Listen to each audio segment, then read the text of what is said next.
Tačo, ťažký zápas, pohárový, domáci Grizzly, hlavne v prvom polčase. Čo na to hovoríš z tvojho pohľadu?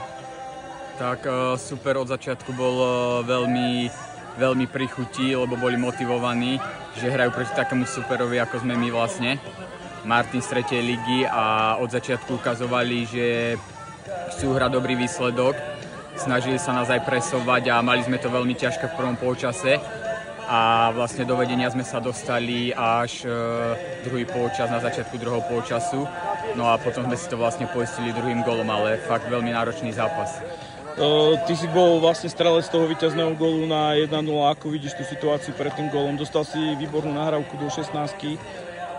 No tak to bolo už mojou povinnosťou to do tej brany vlastne dostať a skvelá prihrávka od Aďa Mojžiša a vlastne už som to iba vystrelil na branu a so šťastím to tam padlo. Dnes naskočili na plochu aj traja naši dorastenci. Čo hovoríš na ich výkon? Tak akože veľmi dobrá skúsenosť pre nich v mužskom futbale a myslím si, že predvedli celkom slušný výkon z môjho hľadiska. Cez pohár zatiaľ prechádzame ako nôž maslom. Následujúci zápas budeme hrať až na konci septembra vo Višňovom. Poznáš toho supera, alebo...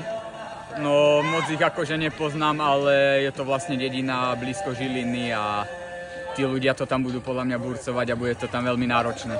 Super, ďakujem veľmi pekne za rozhovor, veľa šťastia.